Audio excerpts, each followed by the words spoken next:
Bonjour à toi mon frère, bonjour à toi ma soeur, j'espère que vous allez bien. Aujourd'hui est un jour spécial parce que nous sommes, si je ne me trompe pas, le 1er février, c'est le mois des Noirs, ok? Le mois des Noirs particulièrement, qui est fêté aussi au Canada. Et pour ce moment-là, qui est très mémorable, je me suis dit que je vais faire une vidéo qui va parler du fait que si tu arrives au Canada, ne te laisse pas intimider, ne te laisse pas toucher. Ne te laisse pas harceler par la poignée de personnes qui sont racistes, qui sont dans la discrimination à cause de la couleur de ta peau. Je tiens vraiment à faire la nuance. Le Canada est un pays qui reçoit, est un pays qui accueille. Les provinces accueillent, que ce soit au Québec, que ce soit en Ontario, peu importe. Mais dans chaque province, tu vas toujours trouver une poignée de paumes pourries qui vont toujours vouloir, au travers de la couleur de ta peau, te rappeler tes origines. Te dire que à cause d'eux, eux, hein, ceux qui prétendent dire que tu es étranger ici, que c'est à cause d'eux que tu vis, c'est à cause d'eux que genre, euh, si ce n'était pas eux, tu ne pouvais pas t'en sortir en fait. Je vais démystifier ça aujourd'hui pour que dorénavant, si quelqu'un vient t'attaquer, vient te discriminer à cause de la couleur de ta peau, tu sauras quoi lui répondre. Et bien avant de parler de ça, je voulais vraiment te dire que si tu es intéressé à venir au Canada, si tu es au Canada et que tu dois régulariser ta situation, ton statut, je ne suis pas consultant en immigration, mais je fais affaire avec un consultant en immigration qui peut t'aider dans ta procédure. Pour ce faire, moi, j'ai privilégié pour le fait que tu puisses d'abord lui parler, pas par rapport à ta situation, mais par rapport à ce qu'il fait. Quel programme d'immigration sur quel programme d'immigration il se spécialise, qu'est-ce qu'il fait, qu'est-ce qu'il ne fait pas. Et là, ça va te permettre de savoir exactement ce sur quoi tu t'engages si tu fais affaire avec lui. Après l'avoir écouté avec une conférence Zoom gratuite qui va se passer chaque semaine, si tu trouves que ce qu'il dit ne t'engage pas ou bien ne t'intéresse pas parce que tu ne le files pas, tu ne le sens pas, c'est pas grave. Mais au moins, tu auras entendu que je fais affaire avec un consultant, tu auras écouté ce qu'il aura à dire, puis par la suite, tu décides ce que tu veux faire en fait. OK? Donc, si ça t'intéresse, enregistre-toi simplement sur le lien qui est en bas et ça va nous faire plaisir de pouvoir discuter avec toi, le consultant en immigration et moi, je vais être là, je vais essayer de voir comment on va arranger les choses et le consultant va parler de pouvoir discuter ensemble en fait. OK? Voilà. Vous savez, une des choses qui m'a frappé au Québec et au Canada tout entier, c'est l'accueil. Il y a une forme de chaleur, c'est du genre que quand tu arrives ici, tu sens directement que tu es, excusez-moi, tu sens directement que on t'a accepté, on t'a reçu. Mais sur 10 personnes, tu vas toujours te rendre compte qu'il y a 2 personnes sur 10 qui vont toujours te rappeler tes origines. En te disant qu'en Afrique, il y a beaucoup de pauvreté. Hein. Ils le disent avec politesse. Mais c'est des gens qu'ils se sentent supérieurs à toi, en fait. Oh, en Afrique, il y a beaucoup de pauvreté. Hein. Oh, il y a beaucoup de guerres. Fait que toi, pour eux, quand ils te voient, il y a forcément la guerre chez toi, il y a forcément la famine chez toi, il y a forcément quelque chose chez toi qui fait en sorte que le Canada est devenu ton Dieu, le Canada t'a sauvé par conséquent, bref, vraiment, c'est l'Afrique, c'est l'enfer en fait, ok? Et des fois, ils ne se rendent peut-être pas compte que c'est juste malheureusement parfois, dans certains de nos pays, il y a des inégalités de chance. Ce n'est pas parce qu'on ne peut pas y vivre, mais c'est qu'on veut donner juste des chances égales à nos enfants pour qu'ils puissent se déployer dans la vie, c'est tout. Mais sinon, la majeure partie de ceux qui te parlent comme ça, s'ils ont l'opportunité d'aller en Afrique, je suis sûr que la majeure partie d'entre eux ne reviendraient même pas ici au Canada. OK? Bon. Moi, je voudrais juste que tu saches quelque chose. On va parler de façon générale de l'avantage du fait que tu sois fier d'être noir au Canada. Première des choses, tu es un Québécois.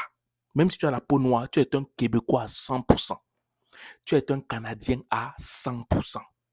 Pourquoi je dis ça? Parce que quand on regarde les arrivées au Canada, OK? Quand on regarde les arrivées, écoute-moi très bien, ceux qui sont arrivés premièrement au Canada, tu vas voir que je vais faire de façon générale. entre 1500 quelque chose et 1500, tu vas voir qu'il y a les Anglais qui sont arrivés, ok? Il y a des Français qui sont arrivés, et il y a aussi des Noirs qui sont arrivés dans les années 1600. C'est sur le site du Canada, c'est pas moi qui invente. Il faut aller lire là-bas. Et on va lire pour que tu puisses comprendre, ok?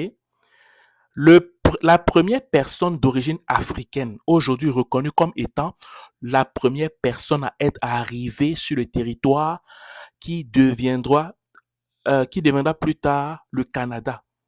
J'ai pas bien compris. Il faut que je relise. La première personne d'origine africaine, aujourd'hui reconnue comme étant la première personne à être arrivée sur le territoire qui deviendra plus tard le Canada, est arrivée il y a plus de 400 ans. En 1604, Mathieu d'Acosta arrive avec les explorateurs français, Pierre Dugois de Monte et Samuel de Champlain, un interprète multilingue qui parlait français, anglais, néerlandais, portugais et pidgin basque, a servi de lien précieux entre le peuple Micmac et les Européens. Écoutez, écoutez. En 1628, Olivier le Jeune est répertorié comme le premier Africain à servir, à avoir vécu au Canada, c'est-à-dire en Nouvelle-France. Si le nom de naissance d'Olivier le Jeune n'est pas connu, c'est parce que ce dernier a été amené d'Afrique dès sa jeune enfance et qu'il a dû adopter le nom de famille du prêtre qu'il a acheté. En mai 1689, à la suite de plaintes sur les pénuries de main-d'œuvre en Nouvelle-France, le roi de France, Louis XIV, autorise les colons à servir les Pawnee, les autochtones, les Américains ainsi que les Africains. On va lire encore parce que c'est très important pour toi, pour que tu saches. Entre 1749 et 1782, la plupart des personnes d'origine africaine amenées en Nouvelle-Écosse sont asservies par des colons anglais ou américains. En 1750, environ 400 Noirs asservis et 17 Noirs libres vivent à Halifax, en Nouvelle-Écosse. Je vais m'arrêter là parce que l'histoire est très longue. Ça veut dire qu'en gros, le premier Noir qui est arrivé ici, il est arrivé en 1600. Alors que la majeure partie des Euro-descendants, qui vont te dire que tu es raciste là, que genre rentre dans ton pays. Leur génération ne dépasse même pas 3 générations au Canada. Je vais recommencer. Je vais recommencer. Écoute-moi très bien. La majeure partie des gens qui vont te dire que va dans ton pays n'ont même pas 3 générations ici au Canada. Alors que toi, Africain, tu es arrivé ici en 1600. Tes pères sont arrivés ici en 1600 au Canada. Généralement, avec quoi? Avec les Canadiens français. Oui. Et ceux même qui ont découvert, qui ont exploré pour la première fois dans le Canada français, l'Amérique, à savoir le Canada. Le Canada côté Amérique, en fait. Tu es arrivé en 1600. Donc, quand quelqu'un, dont ses générations au Canada ne font même pas 3, 4, 5 générations, te dit que rentre dans ton pays, c'est toi qui dois lui dire de rentrer dans son pays. Et même si tu lui dis de rentrer dans son pays en Europe, il ne saura même pas où aller. Alors que toi, tu sais où tu vas aller, d'où tes pères viennent, tes origines, ton village et tout ça. Donc, ne te laisse pas intimider parce que les vrais Canadiens, les vrais Québécois vont te recevoir. Et je te dis, ceux qui te discriminent là, la majeure partie de ceux qui vont te discriminer pour te dire, va dans ton pays, on vous sauve, il y a la guerre, il y a la famine dans ton pays, la majeure partie d'entre eux, sur 10, ils ne sont que 2. Moi, j'en ai eu plusieurs fois. Je ne te dis pas des messages de discrimination que je reçois des fois dans mon courriel, dans mes messages, ou dans les posts que je mets, quelqu'un qui m'écrit, les gens, et je bloque ces posts-là. Mais moi, ça ne me dit rien. Pourquoi? Parce que je me sens canadien, je me sens québécois et personne ne peut changer ça. Parce que mes pères sont arrivés ici en 1600. Est-ce que tu comprends ça? Donc, personne ne peut changer ça. Personne ne peut changer ça. Et les Québécois et les Canadiens, qui y sont depuis longtemps, connaissent ces réalités-là et ils ne peuvent pas. Parce que nous tous, on forme un peuple. Et c'est ça la puissance du Canada. Donc, ne te laisse pas intimider par des gens qui vont essayer de te casser en te disant que oui, mais dans vos pays, c'est comment, vous êtes dans la pauvreté, bref, j'en passe. Voilà. Ça, c'est le premier point que je voulais amener. Le deuxième point par rapport au point d'actualité de nos jours, pour que tu puisses comprendre la plus-value de ta personne et l'incrédulité de ceux qui disent que tu rentres dans ton pays, c'est le fait que quand ils disent que les immigrants dérangent, là, la petite poignée qui dit ça, c'est que dans leur tête, ils ne se rendent pas compte que quand ils disent les immigrants, ils accentuent ça plus chez les Noirs que de façon générale, parce que même les Européens sont des immigrants. La majeure partie des Européens qui arrivent ici, dans les années 2023-2024, là, c'est comme si eux, dans leur subconscient, ils ne voient pas que les Européens aussi sont des immigrants. Quand ils parlent d'immigrants, la majeure partie des poignées de personnes qui sont dans la discrimination voient plus les gens à la peau un peu plus foncée, en fait. Que ce soit les Indiens, que ce soit les Noirs et tout ça. Mais ils oublient que parfois, il y a aussi beaucoup de gens qui sont à la peau beaucoup plus claire, qui sont des immigrants aussi. Donc, tu vois que c'est la bêtise à son paroxysme, en fait. OK? Voilà, on va continuer. De deux, quand on regarde de façon générale, qu'est-ce que les immigrants apportent? Quand quelqu'un te dit va dans ton pays, ça veut dire que lui ne connaît même pas, il n'a pas de connaissances.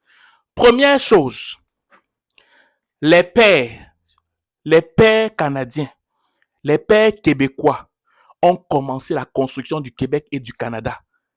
Mais les pères africains, quoi qu'ils étaient là aussi au début, la nouvelle génération d'immigrants qui arrivent en ces temps-ci maintiennent le Canada. Je vais recommencer cette phrase, c'est très important. Les pères d'avant, Canadiens et Québécois, ont construit le Canada. Nos pères afro-caribéens maintiennent le Canada. Sur quel aspect? Stabilité économique. On travaille. Ce n'est pas ça. Est-ce qu'on n'enrichit pas les caisses?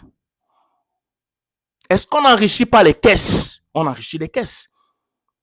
On étudie. On ne nous prend pas seulement comme ça. Non, parce que quand on fait les critères de sélection pour entrer au Canada, on prend les plus brillants. Est-ce que c'est faux? Non. On est en santé. Quand on nous prend là, on est en santé. Sur le plan démographique, on équilibre le plan démographique. Parce qu'on fait des enfants. Parce qu'on fait des enfants. On fait des enfants, c'est une richesse. Oui. Au niveau du taux de scolarisation, on va à l'école.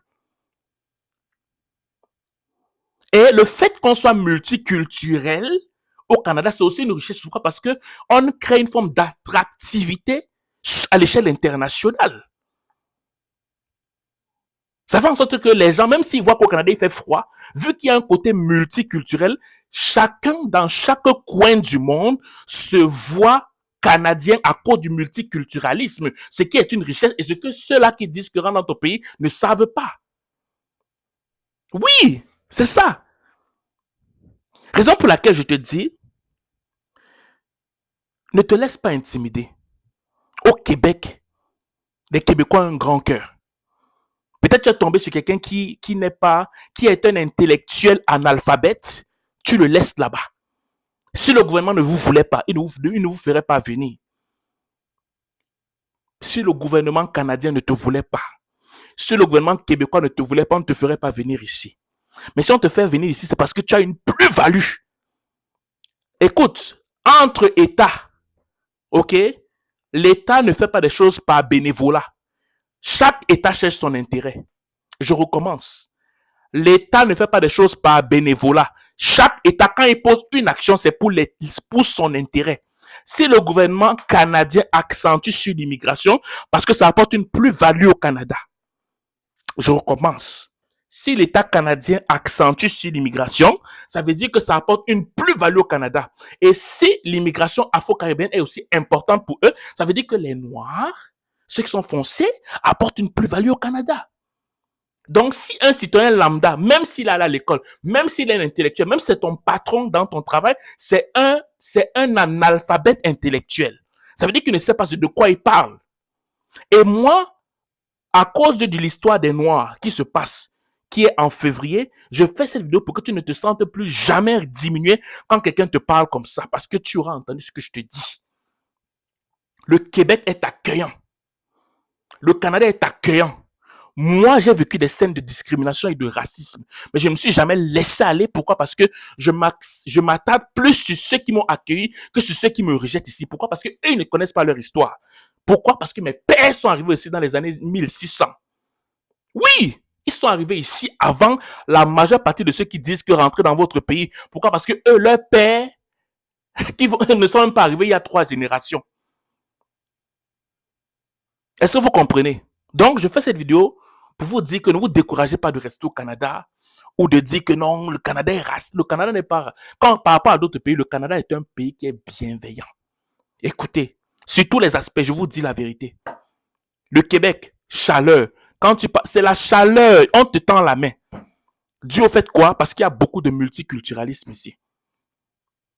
Je voulais faire cette vidéo pour t'encourager en cette période où on fête, je veux dire l'appartenance noire et tout, de ne pas te laisser intimider par une poignée de personnes qui vont remettre en question tes origines.